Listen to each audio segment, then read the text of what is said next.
வெண்முரசு. கிராதம் 26. வாசிப்பது சந்தீப்.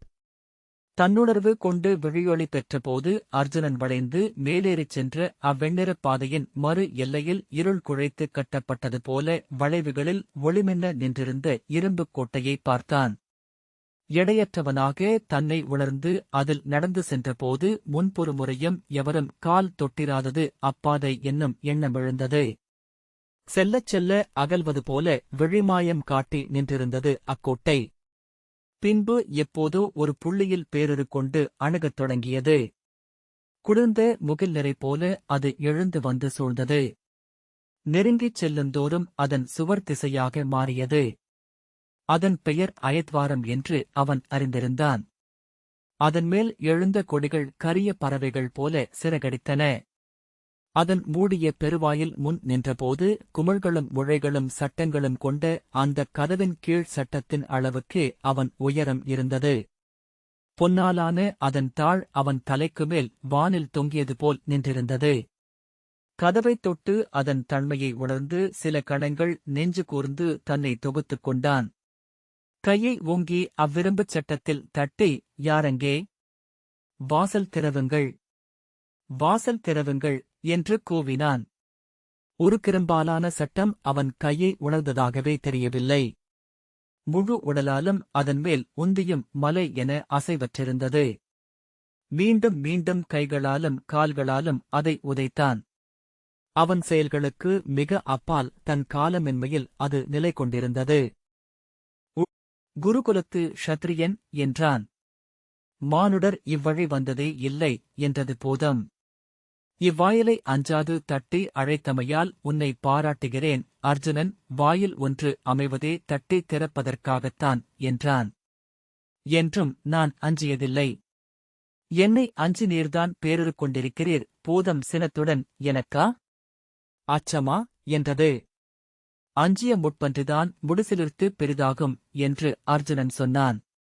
பூதம் என்றபடி தன் உடல் குறுக்கி அவன் முன் தோன்றியது பூதம். அதன் பெருத்த வயிறு அவன் முகத்திற்கு முன்னால் நின்றது. இரு கரிய கைகளையும் அவனுக்கு இருபுறமும் ஊன்றி மூச்சுக்காற்று அவன் மேல் மூடும்படி தலையை குனித்து அது சொன்னது, என்னைக் கடந்து எவரும் செல்லலாகாது என்பது நெறி. இவ்வாயிலுக்கு அப்பால் நீ செல்ல முடியாது. நான் வாயில்களைக் கடப்பவன். ஐயம் தேவையில்லை பேருருவரே, இவ்வழிகளைக் கடப்பேன். இதற்கப்பால் உள்ள அனைத்து வாயில்களையும் கடப்பேன் என்றான் அர்ஜுனன். அந்தத் துணிவை எதிர்பாராத பூதம் தன் இரு விலாவையும் சொரிந்து கொண்டு முனகியது. பின்னர் அதெப்படி கடப்பாய் என்றது. அரிதான ஒரு பாதை அரிதான ஒருவன் மட்டுமே கடப்பதற்கென்று அமைக்கப்பட்டது. இதைக்கூட அறியாதவரா நீர் என்றான் அர்ஜுனன். பூதம் அப்படியா என்றது. தலையை தடவியபடி எண்ணங்களில் சிக்கிப்பின் விடுவித்துக் கொண்டு என் பணியை நான் செய்வேன் என்றது. அர்ஜுனன் அண்ணாந்து பார்த்தபோது இருளில் பூதத்தின் இரு விழிகளும் வெண்பற்களும் மட்டும் தெரிந்தன. அது குழம்பு இருப்பதை அந்த விழியசைவே காட்டியது. என்னுடன் போர் புரிக, வென்றால் கடந்து செல்க என்று பூதம் சொன்னது. எங்கும் எவருடனும் போர் புரிவேன். களம் காண ஒரு கணமும் தயங்கியவனல்ல, உமது படைக்கலங்களை எடும் என்றான் அர்ஜுனன். உரக்க நகைத்தபடி பூதம் அவன் முன் அமர்ந்தது. பிழை கழித்து விட்டாய் வீரனே. இது குபேரனின் கோட்டை. இங்கு போர்களும் போசல்களும் அனைத்தும் பொருளின் பொருட்டே. நாம் ஒரு பொருளாடல் நிகழ்த்துவோம். என்னை இவ்வணிகத்தில் நீ வென்றால் கடந்து செல்லலாம். ஆம் என்றான் அர்ஜுனன். அதன் முன் கால் மடித்து அமர்ந்தான். நீ கொண்டுள்ள வில்வேதம் உதவாது பொருளாடலுக்கு என்றது பூதம்.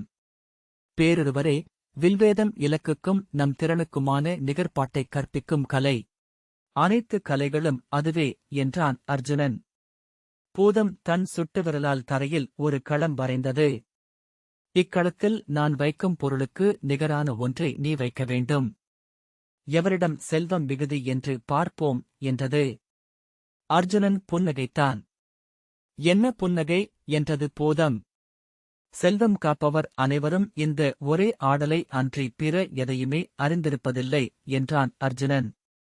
அப்படியா என பூதம் தன் தலையை தடவிக்கொண்டது. ஆடுக என்றான் அர்ஜுனன். பூதம் தன் கையை நீட்டி அதில் பூனை விழியென சுடர் கொண்டிருந்த அருமணி ஒன்றை எடுத்து முதற்களத்தில் வைத்தது. உனது மண்ணில் 100 பேரரசுகளை விலைக்கு வாங்கும் வல்லமை கொண்டது இந்த மணி.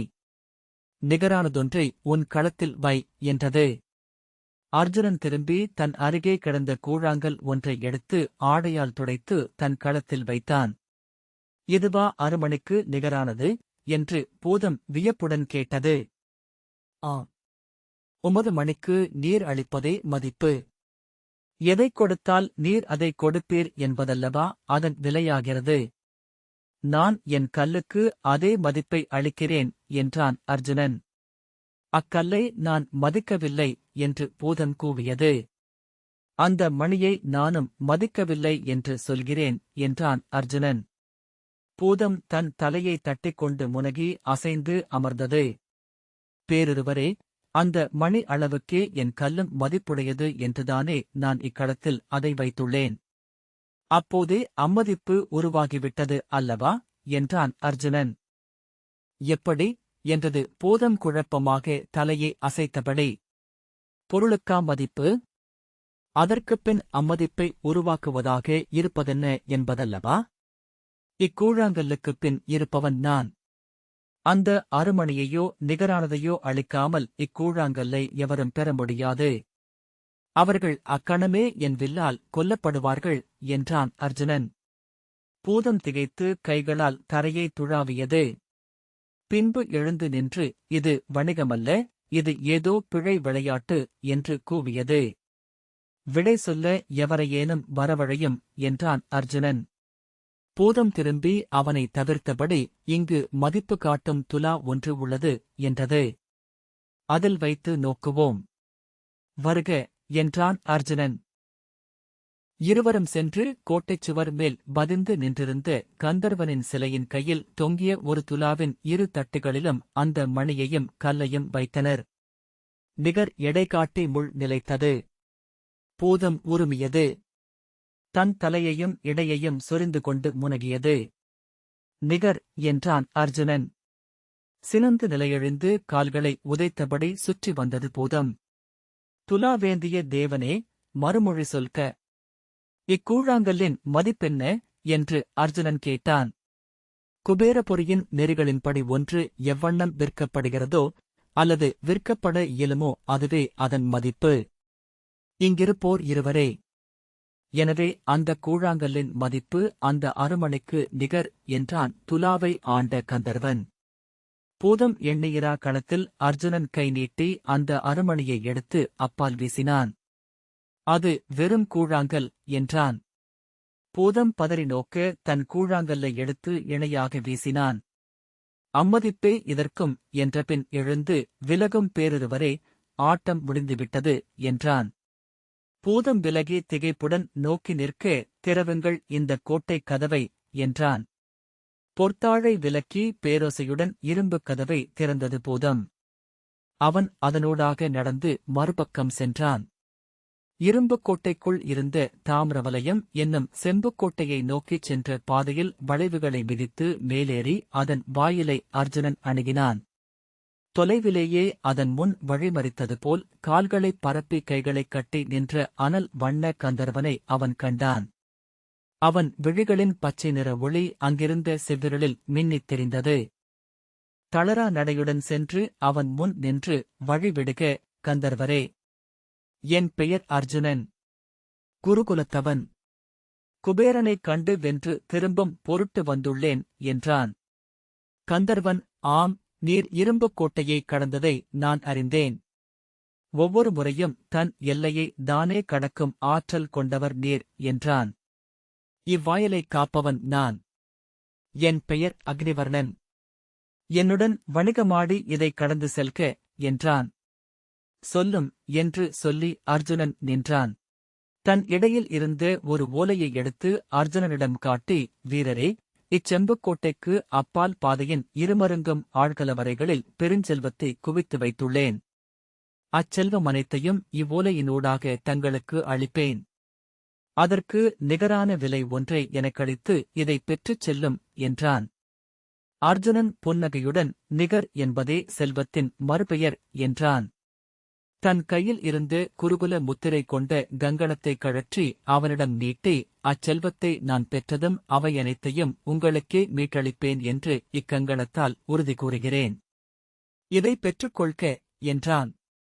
ஒரு கணம் திகைத்தபின் கந்தர்வன் வாய்விட்டு நகைத்து, ஆம், இது வணிக முறைமையே என்றான். இரண்டும் நிகரானவை. பெற்றுக்கொண்டு வாயிலை திறவுங்கள் கந்தர்வரே என்றான் அர்ஜுனன். கந்தர்வன் பறந்து எழுந்து சென்று அச்செம்பு வாயிலின் இருபுறத்திலுமிருந்த சக்கரங்களைத் தொட்டான். அவை சுழன்று கதவை ஓசையின்றி திறந்து அர்ஜுனனை உள்ளே விட்டன.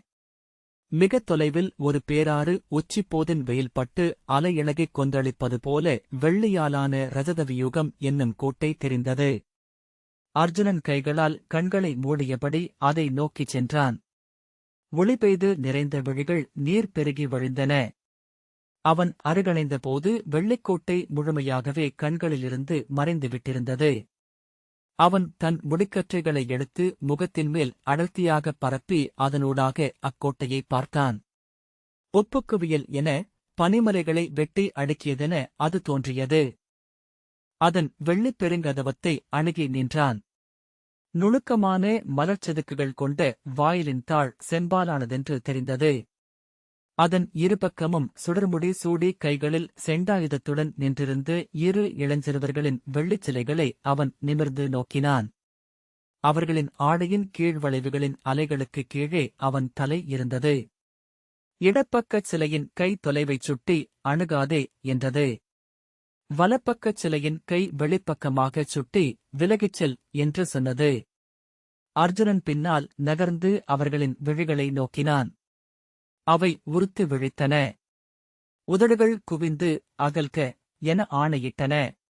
மேலும் கூர்ந்து நோக்கியபோது அவை அணுகுக என்றன. திடுக்கிட்டு அக்கைகளை நோக்கினான். இடச்சிலை வருக என்றது. வலச்சிலை அருகணைக என்றது. அவன் அச்சிலை விழிகளை நோக்கிக் கொண்டு நின்றான். அவற்றில் ஒன்றில் மெல்ல நோக்கு திரண்டது.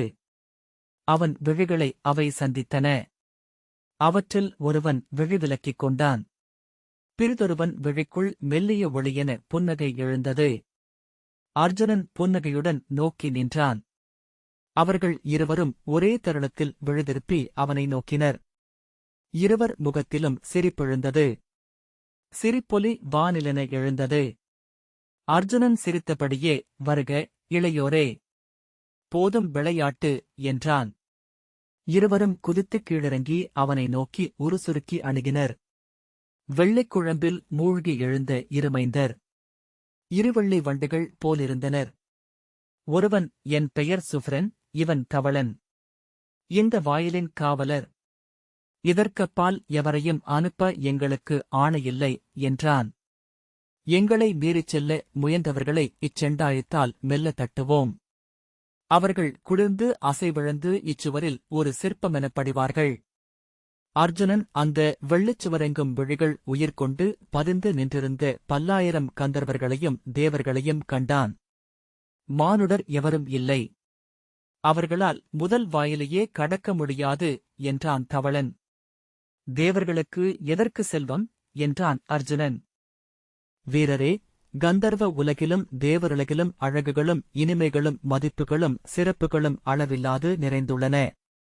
ஆனால் அவை எவருக்கும் உரிமையானதல்ல. எனவே அவை செல்வங்கள் அல்ல. செல்வமென்பது எவருக்கேனும் உரிமையானது. அச்செல்வத்திற்கு மட்டுமே எந்தை குபேரன் உடைமையாளர் என்றான் சுஃப்ரன். கந்தர்வர்களிலும் தேவர்களிலும் தானென்னும் உணர்வை அடைப்பவர் கோடியில் ஒருவர். அவர்களில் கோடியில் ஒருவர் தனக்கென்றே ஏதேனும் செல்வத்தை விழைகிறார்கள். இங்கு வருபவர்கள் அவர்களே என்றான் தவளன். அவர்கள் விழைவதே அவர்களுக்கு அளிக்கப்படுகிறது. பெருஞ்செல்வக் குவையில் ஒட்டி ஒன்றாகி அமர்ந்திருக்கிறார்கள். அர்ஜுனன் அவர்களின் விழிகளை நோக்கினான். எவற்றிலும் துயர் இல்லை. இனிய கனவு ஒன்றின் மயக்குதான் தெரிந்தது. மாயை என்று அர்ஜுனன் சொன்னான். அழியாச்சிறை. மீள முடியாத தளை தவளன். அவர்கள் எவரும் மீள விரும்பவுமில்லை என்றான். செல்வத்தை விழைபவர் எவரும் சென்றடையும் இடம் வேறேது என்றான் சுஃப்ரன். அவர்கள் செல்வத்தின் மேல் அமைந்திருக்க முடியும். அப்படியென்றால் முதலில் என்னை வென்று செல்க என்றான் சுஃப்ரன்.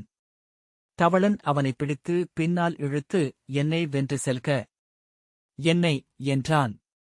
என்னை என்னை என்று சுஃப்ரன் முண்டியடித்தான். சரி, இருவரையும். இருவரையும் என்றான் அர்ஜுனன். என்ன ஆட்டம்! இங்குள்ள ஆட்டமெல்லாம் செல்வத்தால் அல்லவா? இருவரும் ஒருவரை ஒருவர் நோக்கிக் கொண்டனர். ஆமாம், என்ன ஆட்டம் என்றான் சுஃப்ரன். வழக்கமாக வருபவர்களிடம் இதோ இச்செல்வத்தில் உங்களுக்கு தேவையானவற்றை எடுத்துக் கொள்ளுங்கள், எஞ்சியவற்றை குபேரனிடம் பெற்றுக் கொள்ளுங்கள் என்போம். ஓடிப்போய் இக்கோட்டையை தொடுவார்கள். பசையில் ஈ என ஒட்டிக்கொள்வார்கள்.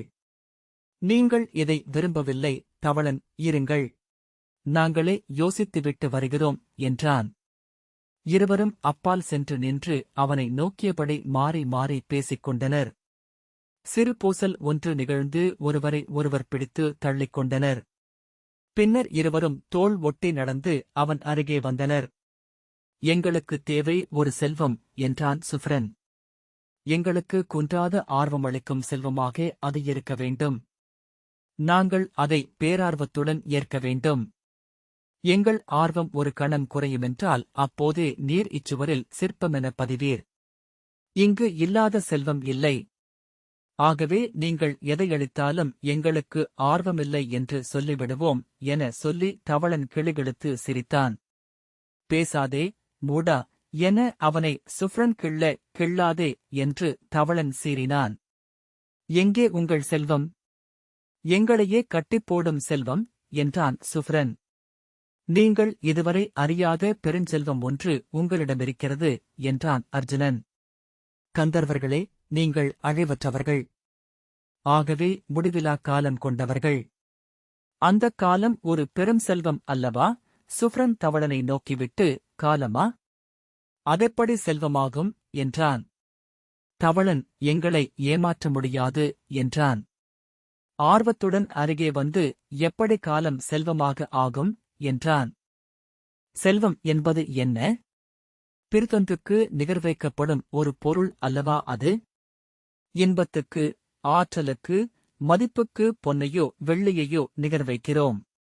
மண்முத்திரைகளை, எழுதப்பட்ட ஓலைகளை நிகர்வைக்கிறோம். இளையோரே, வெறும் சோழிகளைக் கூட நிகர்வைப்பதுண்டு. சுஃப்ரன், ஆம், அதன் பெயர் பணம் என்றான். தவளன், செல்வத்தை அது ஓர் அடையாளமாக ஆக்கிவிடுகிறது. ஒரு சொல்லாக மாற்றி சுருக்கிவிடுகிறது என்றான். அதேபோல நீங்கள் காலத்துக்கு பொருளை நிகர்வைத்தால் எத்தனை பெருஞ்செல்வத்திற்கு உடைமையாகிறீர்கள் என்று அறிவீர்களா என்றான் அர்ஜுனன். எனக்கு 2 வெள்ளி நாணயங்களை கடனாகக் கொடுங்கள். நீங்கள் கேட்கும் கணம் அவற்றை திருப்பியளிப்பேன் என்றான். அவர்கள் ஒருவரை ஒருவர் நோக்கிக் கொண்டு இதோ என 2 நாணயங்களை அவரிடம் அளித்தனர். அவன் அவற்றில் ஒன்றை சுஃப்ரனிடம் அளித்தான். சுஃப்ரரே, இப்போது உங்களிடமிருக்கும் இந்த நாணயம் இக்கணத்திற்கு நிகரானது. இக்கணம் பெருகும்போது இதுவும் பெருகுகிறது எனக் கொள்வோம் என்றான். சுஃப்ரன் புரியாமல் தலையசைத்தான். இதை நீங்கள் இவருக்கு கடனாக அளிக்கிறீர்கள். இவர் இதை திருப்பியளிக்கையில் இதன் காலத்தின் மதிப்பையும் சேர்த்து அளிக்க வேண்டும் என்றான். தவளன், ஆம் என்றான். இதோ, இது 2 நாணயங்களின் மதிப்பை பெற்றுவிட்டது. 4 நாணயங்களாக ஆகிறது. 8 நாணயங்களாக பெருகிக் கொண்டே இருக்கிறது என்றான் அர்ஜுனன். சுஃப்ரன் விழிகள் மின்ன, ஆம் என்றான். என்னால் அதை உணர முடிகிறது அர்ஜுனன். உங்கள் முடிவிலா காலம் அவரால்தான் பிளக்கப்பட்டு அடுக்கி எண்ணப்பட்டு அளவை காலமாக உருவாக்கப்படுகிறது என்பதை மறக்க வேண்டாம். அவர் அளிப்பதே அதன் கால மதிப்பு. அந்த நாணயத்தை நீங்கள் உங்களிடம் வைத்திருந்தீர்கள் என்றால் அளவை காலம் நின்றுவிடுகிறது. நாணயம் தன் மதிப்பை இழந்துவிடுகிறது என்றான். இன்னொரு நாணயத்தை தவளனிடம் கொடுத்தான். இதோ, இந்நாணயம் உங்கள் காலம். அது அவரிடமிருக்கையில் மட்டும் வளர்வதாகும். தவளன் சுட்டுப் பழுத்த உலோகத்தை என அதை உடனே சுஃப்ரனிடம் கொடுத்தான். என் செல்வம் அது என்று கை சுட்டிக் கூவினான். எண்ணிக்கொண்டிருங்கள். உங்கள் செல்வம் ஒன்றின் மடங்குகளென பெருகுவதை பார்ப்பீர்கள். நிகரற்ற பெருஞ்செல்வம் என்பது இதுவே. குபேரனின் செல்வத்திற்கு எல்லை உண்டு. இது காலம், முடிவிலி. சுஃப்ரன் என்றேனும் நான் போதும், என் செல்வத்தை திருப்பிக் கொடு எனக் கேட்டால் இவன் எப்படி அந்நாணயத்தின் பெருகிய மதிப்பை எனக்கு அளிப்பான் என்றான். அர்ஜுனன், அவர் செல்வம் உங்களிடமிருக்கிறதல்லவா? இரு மதிப்பும் நிகரல்லவா? கைமாற்றிக் கொள்ளலாமே என்றான். அவன் அதை ஆராயத் தொடங்குவதற்குள், ஆனால் காலம் முடிவிலாதது. அதை பாதியில் நிறுத்துவீர்களா என்ன என்றான். மாட்டேன் என்றான் தவளன் உரக்க. சுஃப்ரன், கடினம்தான் என்றான். நான் பெற்றுக்கொண்ட நாணயத்தை திருப்பியளிக்க வேண்டும் என்றான் அர்ஜுனன். ஆட்டத்தை நிறுத்தி அந்த நாணயங்களை நீங்கள் எனக்கு திருப்பி அளிக்கையில் நான் கடனை அடைத்து விடுகிறேன். சுஃப்ரன், தேவையில்லை, நாங்கள் அளித்ததைத்தானே பெற்றுக்கொண்டோம். கடன் நிகராயிற்று என்றான். தவளன், ஆம், ஆனால் அந்த நாணயம் வளர்ந்துவிட்டிருக்கிறது. அதில் உமக்கு பங்கில்லை என்றான். நன்று. நான் பங்கு கோரவில்லை. இவ்வாயிலை கடந்து செல்ல விழைகிறேன். வழி அளிக்க வேண்டும் என்றான். அங்கே சென்று நின்று, இவை வெறும் ஒளியின் அலைகளே, நான் அறிவேன் என்று மட்டும் சொல்லுங்கள். வாயில் திறக்கும் என்றான் சுஃப்ரன். அவன் விழிகள் தவளனின் கையில் இருந்த நாணயத்தை நோக்கிக் கொண்டிருந்தன.